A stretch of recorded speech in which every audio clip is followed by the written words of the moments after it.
नमस्ते दोस्तों, स्वागत है आपके अपने YouTube चैनल राज एजुकेशन अब किशनगढ़ रेनवाल के ऑनलाइन प्लेटफॉर्म पर। जैसा कि दोस्तों अपनी राजस्थान भूगोल को लेकर क्लासें निरंतर हो रही है, उसमें हमने पहले बात कर ली थी राजस्थान के सामान्य ज्ञान या सामान्य परिचयों को लेकर। अपनी 2 क्लास से कंप्लीट हो गई है। आज उसी क्लास को आगे बढ़ाते हुए हम लेके आए आपके लिए दूसरी क्लास। उसका नाम है राजस्थान का भौतिक प्रदेश। इसमें पढ़ेंगे सबसे पहले मरुस्थल प्रदेश, और आपकी क्लास रहने वाली है बिल्कुल थ्योरेटिकल थ्योरी अर्थात नोट्स वाली क्लास।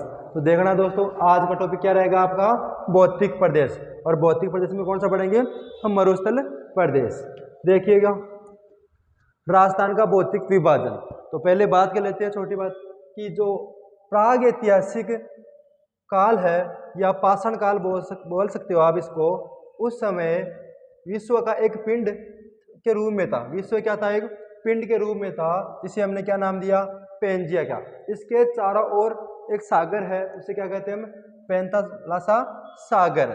इसके बाद में याद रखना जो पेंजिया है इसके 2 भाग है, अंगारालैंड और गोंडवाना। कौन सा दोस्तों, अंगारालैंड और गोंडवाना। इनके मध्य जो 33 सागर था, इनके मध्य क्या है दोस्तों, 33 सागर है।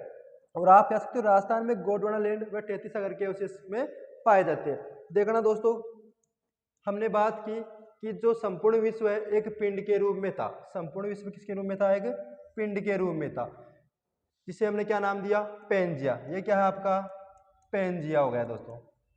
इसके बाद में है इसके चारों ओर सागर था, जिसे हमने कौन सा सागर दिया, पैंथालासा सागर। क्या दिया, पैंथालासा सागर। ये कौन सा सागर हो गया दोस्तों, पैंथालासा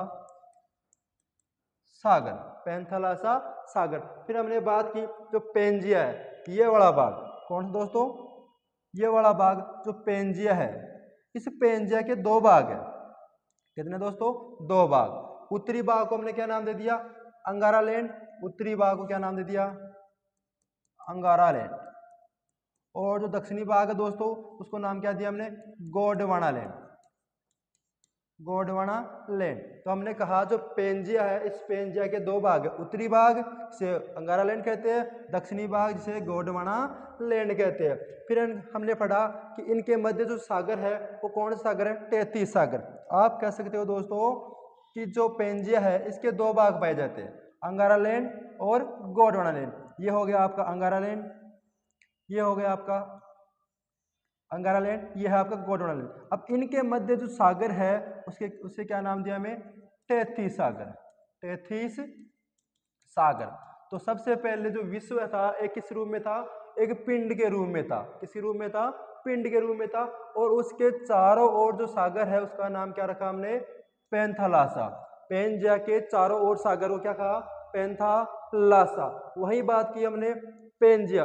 पेंजिया सागर को 2 भागों में बांटा, कौन कौन सा, उत्तरी भाग और दक्षिणी भाग। उत्तरी भाग को क्या नाम दिया हमने, अंगारा लैंड। क्या नाम दिया दोस्तों, अंगारा लैंड। और दक्षिणी भाग को क्या नाम दिया हमने, गोंडवाना लैंड। अब अंगारा लैंड और गोंडवाना लैंड के मध्य जो सागर है उसका क्या नाम रखा, 33 सागर। तो एक प्रकार से क्या है, विभाजन। क्या हुआ दोस्तों, विभाजन। तो राजस्थान में गोंडवाना लैंड व 33 सागर के अवशेष पाए जाते हैं। इंपॉर्टेंट बात है कि राजस्थान में किसके अवशेष मिले, राजस्थान में गोंडवाना लैंड व 33 सागर के अवशेष पाए जाते हैं। तो ये हो गया आपका कौन सा, पेंजिया। इसके बाहरी जो सागर है वो है पैंथालासा। पेंजिया के अंदर तो 2 भागों में बांटा गया, उत्तरी भाग और दक्षिणी भाग। उत्तरी भाग अंगारा लैंड, दक्षिणी भाग गोंडवाना लैंड। और जो बीच में सागर उसे क्या कहते हैं हम, 33 सागर। तो ये क्या हो गया दोस्तों, विभाजन। आगे चलिएगा दोस्तों, राजस्थान के भौतिक प्रदेशों का वर्गीकरण। क्या करेंगे दोस्तों, राजस्थान के भौतिक प्रदेशों का वर्गीकरण। सबसे पहले मैं बात करूं कि हरिमोहन सक्सेना के अनुसार, हम पढ़ेंगे किसके अनुसार, भौतिक प्रदेशों का विभाजन हरिमोहन सक्सेना के अनुसार। हरिमोहन सक्सेना के अनुसार कितने प्रकार होते हैं, 4। पश्चिमी अरावली, पश्चिमी मरुस्थलीय प्रदेश, अरावली पर्वतीय प्रदेश, पूर्वी मैदानी प्रदेश और दक्षिणी पूर्वी पठारी प्रदेश। कितने हो गए दोस्तों, 4। हमने पढ़ा हरिमोहन सक्सेना के अनुसार कि जो पेंजिया है, जो आपका भौतिक प्रदेश का वर्गीकरण है वो हुआ है आपके 4 प्रकार से, पश्चिमी मरुस्थलीय देश, अरावली पर्वतीय प्रदेश, पूर्वी मैदानी प्रदेश और दक्षिणी पूर्वी पठारी प्रदेश। देखना दोस्तों, मैप में समझते हैं एक बार हम। राजस्थान के बीच में से एक पर्वतमाला पाई जाती है जिसे हमने नाम दिया अरावली पर्वतमाला। कौन सी दोस्तों? अरावली पर्वतमाला। यह हो गया आपकी अरावली पर्वतमाला।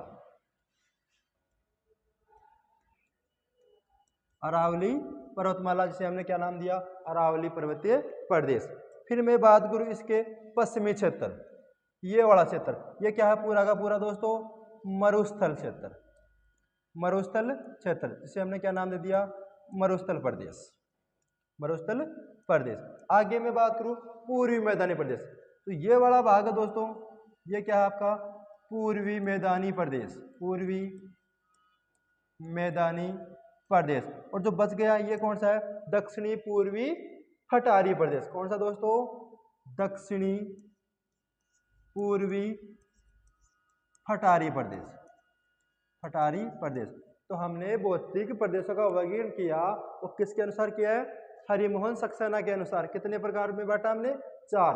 पश्चिमी मरुस्थलीय प्रदेश, अरावली पर्वतीय प्रदेश, पूर्वी मैदानी प्रदेश और दक्षिणी पूर्वी पठारी प्रदेश। और मैप में हमने बात की तो बीच में निकलती है ये आपकी कौन सी पर्वतमाला है? अरावली पर्वतमाला। कौन सी दोस्तों?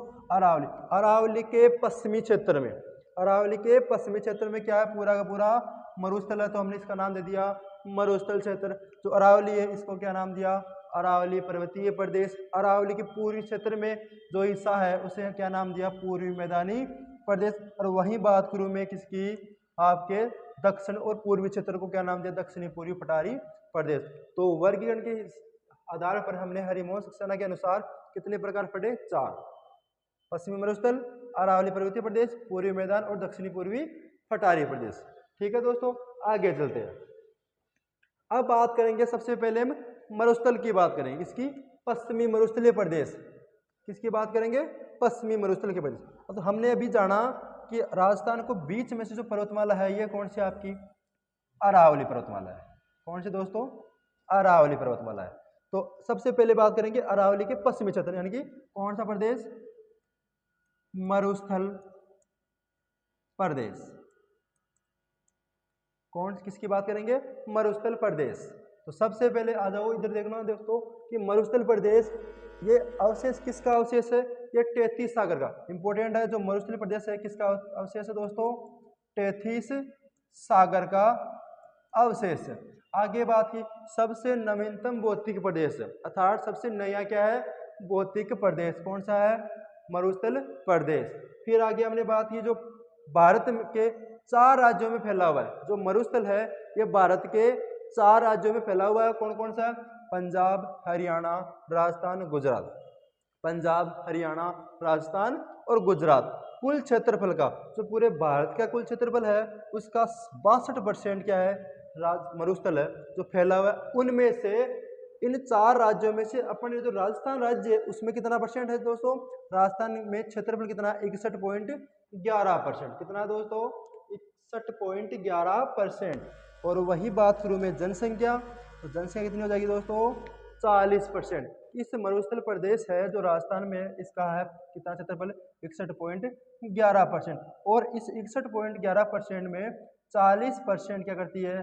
जनसंख्या निवास करती है। रह जाएगा याद? आगे चलो। राजस्थान में मरुस्थलीय जिले कि जो पश्चिमी क्षेत्र में ये मरुस्थलीय जिले कौन कौन से? आपका गंगानगर, हनुमानगढ़, बीकानेर, चूरू, झुंझुनू, सीकर, जैसलमेर, जोधपुर, फलोदी, बाड़मेर, बालोतरा, ब्यावर, पाली, नागौर, डीडवाना, कुचामन, जालो आदि किस क्षेत्र में आते हैं? मरुस्थल प्रदेश में। यहाँ ऊपर ही ऊपर आपका श्रीगंगानगर और हनुमानगढ़, श्रीगंगानगर और हनुमानगढ़। फिर इस तरफ आ जाओ, बीकानेर है, जैसलमेर है, ये नया जिला फलोदी है, फलोदी है, फिर जैसलमेर आ गया, इसके बाद में बालोतरा आ गया, बाड़मेर आ गया। फिर जो आंतरिक जिले आपके हैं, जो बाड़मेर है, ये ब्यावर है, पाली है, नागौर है, डीडवाना, कुचामन, ये सारे के सारे किसमें आते हैं? पश्चिमी मरुस्थल प्रदेश। अर्थात कौन सा प्रदेश? पश्चिमी मरुस्थल प्रदेश। तो ये प्रमुख जिले। आगे देखना दोस्तों कि पश्चिमी मरुस्थल प्रदेश का ढाल, बात करूं मैं इस ढाल की, तो ये ढाल है ना दोस्तों, ये ढाल किस तरफ है दोस्तों? उत्तर पूर्व से दक्षिण पश्चिम की ओर। जो ढाल है वो किस तरफ से है? उत्तर पूर्व से दक्षिण पश्चिम।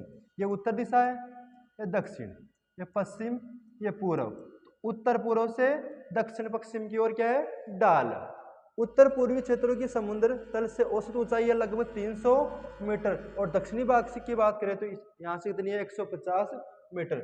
आगे याद क्या रखना है कि थार का मरुस्थल विश्व का सबसे घना, थार का मरुस्थल विश्व का सबसे घना, सर्वाधिक आबादी, सर्वाधिक जैव विविधता वाला मरुस्थल। इंपॉर्टेंट लाइन है, जो मरुस्थल है ये थार का मरुस्थल विश्व का सबसे घना, सर्वाधिक आबादी व सर्वाधिक जैव विविधता वाला क्या है मरुस्थल प्रदेश है। इसके अलावा जो मरुस्थल प्रदेश है इसमें चट्टानें कौन सी पाई जाती है, अवसादी चट्टानें पाई जाती है। कौन सी दोस्तों, अवसादी चट्टानें पाई जाती है। इसके अलावा पश्चिमी मरुस्थल प्रदेश राजस्थान का सर्वाधिक दैनिक तापांतर वाला प्रदेश है। वेरी इंपॉर्टेंट है कि जो आपने 4 प्रदेश पढ़े, मरुस्थल, अरावली, पूर्वी और दक्षिण पूर्वी पठारी प्रदेश, उसमें से सर्वाधिक जो तापांतर वाला प्रदेश है वो कौन सा है दोस्तों, आपका पश्चिमी मरुस्थलीय प्रदेश। कौन सा दोस्तों, पश्चिमी मरुस्थलीय प्रदेश। आगे डॉक्टर ईश्वरी प्रसाद ने मरुस्थल प्रदेश को क्या कहा, रुक्ष क्षेत्र का। इंपॉर्टेंट है कि डॉक्टर ईश्वरी प्रसाद ने मरुस्थल को क्या कहा, रुक्ष क्षेत्र का। वही यात्री था चीनी यात्री ह्वेनसांग। चीनी यात्री का नाम क्या है, ह्वेनसांग। इन्होंने आपके मरुस्थल को क्या कहा, गुजरातरा का। क्या कहा दोस्तों, गुजरातरा का। तो डॉक्टर ईश्वरी प्रसाद ने क्या कहा, रुक्ष क्षेत्र। वही चीनी यात्री ह्वेनसांग ने क्या कहा, गुजरातरा का। आगे याद रखना, रेगिस्तान का आगे बढ़ना, मरुस्थल का विस्तार ही मरुस्थलीकरण या रेगिस्तान का मार्च कहलाता है। इसका मतलब क्या हुआ कि ये आपका राजस्थान है, ये आपकी अरावली है। अब जो मरुस्थल है ये कहाँ पे है, पश्चिमी क्षेत्र में। अब जो आगे बढ़ रहा धीरे धीरे, मतलब यहाँ से होता होता ही तो अरावली है, वरना पूरा का पूरा राजस्थान में किसमें होता, मरुस्थल में होता। अब यहाँ से धीरे धीरे क्या है, आगे बढ़ रहा है। मरुस्थल क्या हो रहा है, मार्च हो रहा है, अर्थात मरुस्थल का मरुस्थलीकरण हो रहा है। आप कह सकते हो रेगिस्तान का आगे बढ़ना, मरुस्थल का विस्तार होना ही क्या कहलाता है, मरुस्थलीकरण कहलाता है, जिसे आप रेगिस्तान का मार्च भी कहते हो। और ये सर्वाधिक जो मरुस्थलीकरण हो रहा है वो कहाँ पे हो रहा है दोस्तों, नाचना गांव। और नाचना गांव कहाँ प्रसिद्ध, नाचना गांव कहाँ पे, जैसलमेर में प्रसिद्ध है। कहाँ पे दोस्तों, जैसलमेर में प्रसिद्ध है। इसके अलावा इंपोर्टेंट लाइन क्या है, 50 सेंटीमीटर समवर्षा रेखा राजस्थान को 2 समान भागों में विभाजित करती है। कितनी सेंटीमीटर, 50 सेंटीमीटर जो समवर्षा रेखा है यह राजस्थान को 2 भागों में विभाजित करती है। आगे चलना दोस्तों, पश्चिमी मरुस्थल प्रदेश के बाद, तो एक बार दोबारा देखना कि यहाँ पे हमने क्या पढ़ा, 50 सेंटीमीटर समवर्षा रेखा राजस्थान को 2 बराबर भागों में बांटती है। लेकिन क्वेश्चन आ जाए कि पश्चिमी मरुस्थल को 2 भागों में बांटने वाली समवर्षा रेखा कौन सी है, 25 सेंटीमीटर समवर्षा। आगे बात करेंगे, सबसे पहले किसकी बात करेंगे, शुष्क मरुस्थल प्रदेश, फिर आपका अर्ध शुष्क मरुस्थल प्रदेश। जो पश्चिमी मरुस्थल है इसके 2 भाग, शुष्क मरुस्थल और अर्ध शुष्क मरुस्थल। हमने जाना कि यह आपकी अरावली है, अरावली के पश्चिमी क्षेत्र में क्या है, पूरा का पूरा मरुस्थल है। अब मरुस्थल को भी हमने 2 भागों में बांटा, एक तो है शुष्क मरुस्थल और ये बच गया कौन सा, अर्ध शुष्क मरुस्थल। 2 भागों में बांट के पढ़ेंगे, कौन सा दोस्तों, शुष्क मरुस्थल,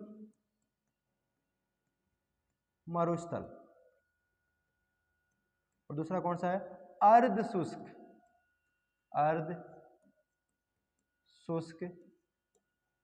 मरुस्थल। मरुस्थल के 2 भाग कौन से हैं, शुष्क मरुस्थल और अर्ध शुष्क मरुस्थल। अब जो ये वाली दिशा, ये वाली समवर्षा रेखा है, यहाँ से एक मरुस्थल को 2 समान भागों में बांटती है, शुष्क और अर्ध शुष्क में। ये कितनी सेंटीमीटर होगी दोस्तों, 25 सेंटीमीटर समवर्षा रेखा। वही बात करूं मैं राजस्थान को 2 भागों में बांटने वाली समवर्षा रेखा कौन सी होगी, 50 सेंटीमीटर समवर्षा रेखा। 50 सेंटीमीटर समवर्षा रेखा राजस्थान को 2 भागों में बांटती है, और वही मरुस्थल को 2 भागों में बांटने वाली है 25 सेंटीमीटर समवर्षा रेखा। अब बात करेंगे पहला कौन सा दोस्तों, शुष्क मरुस्थल प्रदेश। कौन सा है, शुष्क मरुस्थल प्रदेश। शुष्क मरुस्थल प्रदेश में जिले कौन कौन से आते हैं, पश्चिमी क्षेत्र, जैसे बीकानेर है, जैसलमेर, फलौदी, बाड़मेर और बालोतरा। कौन कौन से जिले आते हैं दोस्तों, बीकानेर, जैसलमेर, फलौदी, बाड़मेर और बालोतरा। वही बात करूँ मैं आगे वर्षा की, तो पश्चिमी क्षेत्र है, शुष्क क्षेत्र है, यहाँ पे वर्षा न्यूनतम होती है, कम होती है, 0 से 25 सेंटीमीटर समय वर्षा होती है।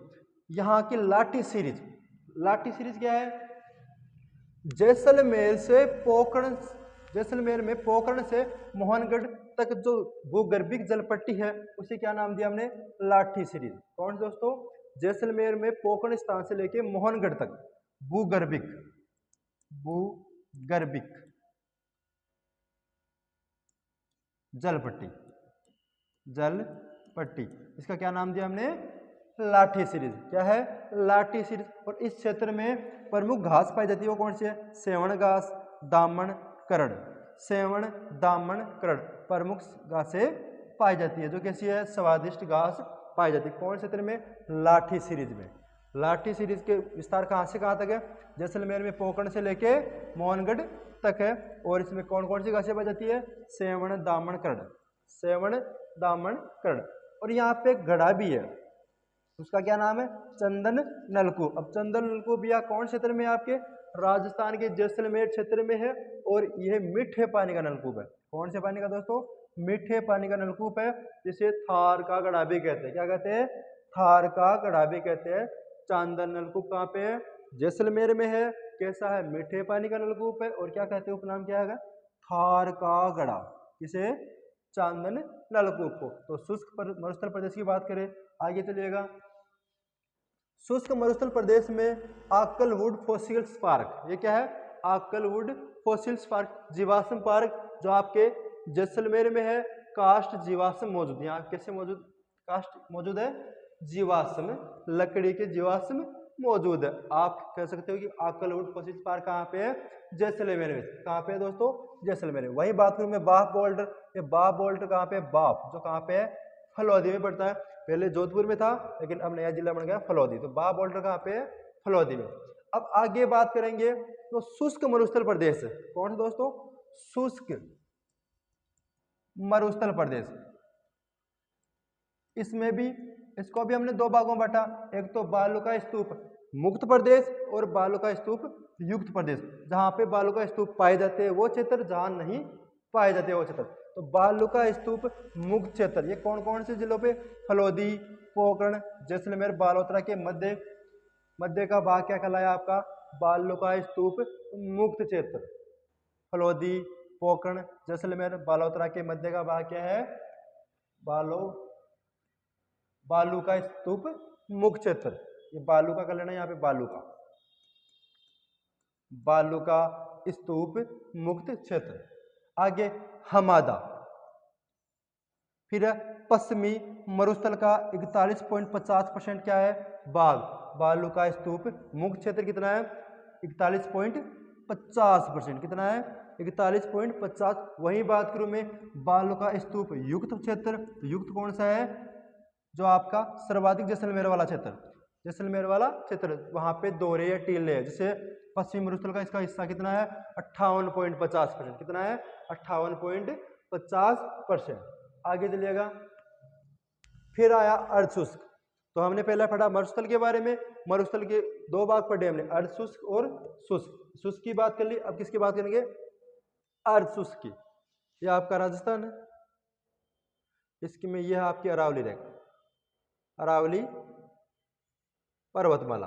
फिर हमने बात की थी इसको लेकर, मरुस्थल के भागों को लेकर। इसमें हमने बात दिया था, एक तो शुष्क मरुस्थल, एक कौन सा? अर्धशुष्क मरुस्थल।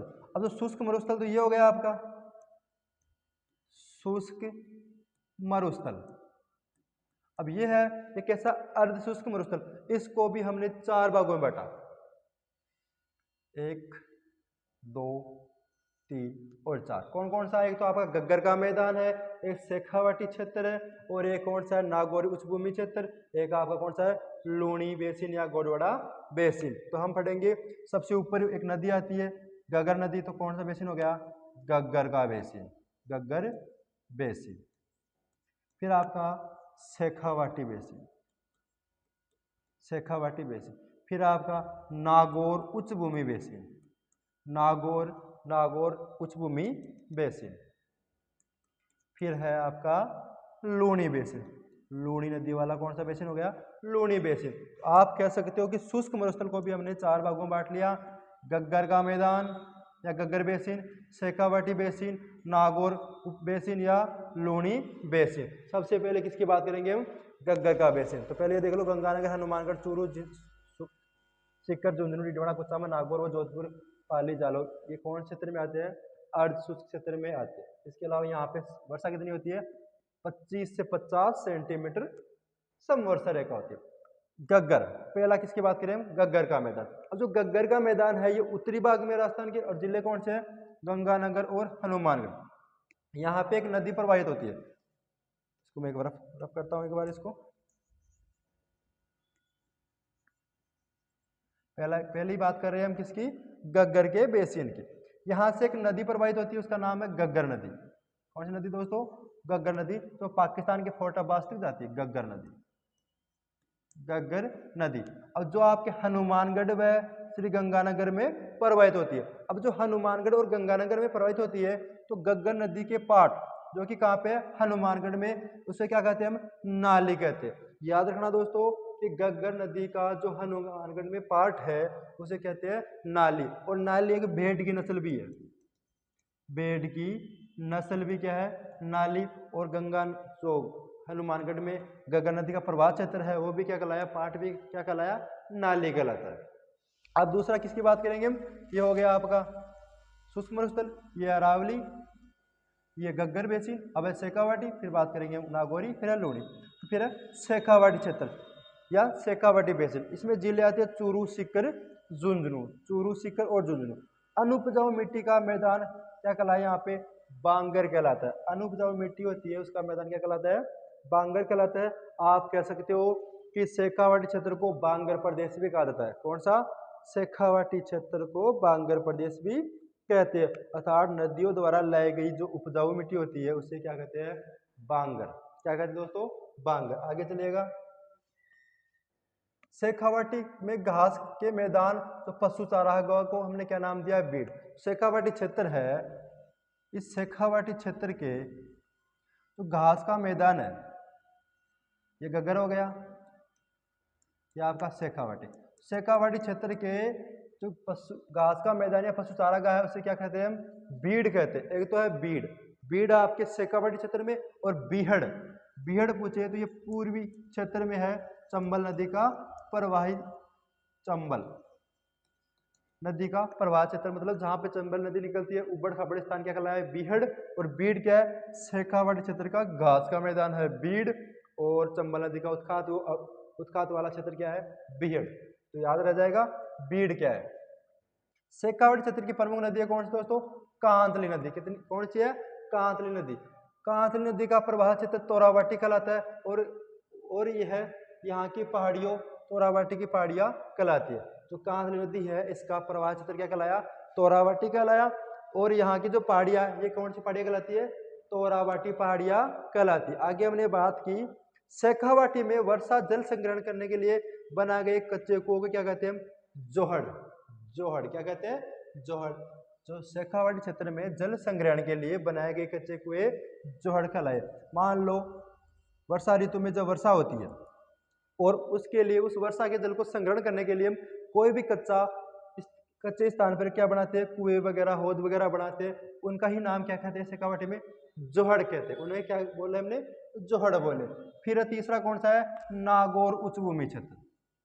नागौर उच्चभूमि क्षेत्र। जो नागौर उच्चभूमि क्षेत्र है ये शेखावाटी और लूणी बेसिन के मध्य का भाग है।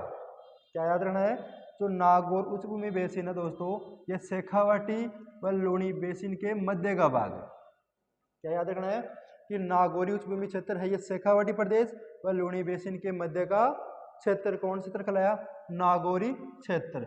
यहाँ की एक प्रसिद्ध जगह, प्रसिद्ध स्थान, मतलब एक क्या है? कुबड़ पट्टी या बाका पट्टी प्रसिद्ध है। कैसे? कि जो नागौर व अजमेर के मध्य पाई जाती है कौन सी? कुबड़ पट्टी। उसे क्या नाम दिया हमने? कुबड़ या बाका पट्टी। कहने का मतलब ये है कि यहाँ के जल में फ्लोराइड की मात्रा पाई जाती है। किसकी दोस्तों? फ्लोराइड। फ्लोराइड की मात्रा पाई जाती है। अर्थात इसको हम पीने के यूज में लेते हैं तो शरीर में कुरूप निकलने का प्रभाव रहता है। और कुरूप निकलने की तो हम इसको क्या नाम दिया हमने, कुब्बड़िया बांका पट्टी। जो कुब्बड़िया बांका पट्टी किन किन के मध्य है, नागौर व अजमेर के मध्य है। कौन सी पट्टी, कुब्बड़ पट्टी। अर्थात आप कह सकते हो सर्वाधिक खारे पानी की झीलें वो भी कौन से क्षेत्र में आती है, नागौर उच्चभूमि क्षेत्र। जैसे आपकी सांबर झील है, सांबर डीडवाना कुचामन, सांबर डीडवाना कुचामन। आगे चलिएगा, फिर कौन सा है, गोंडवाना प्रदेश या लूणी बेसिन।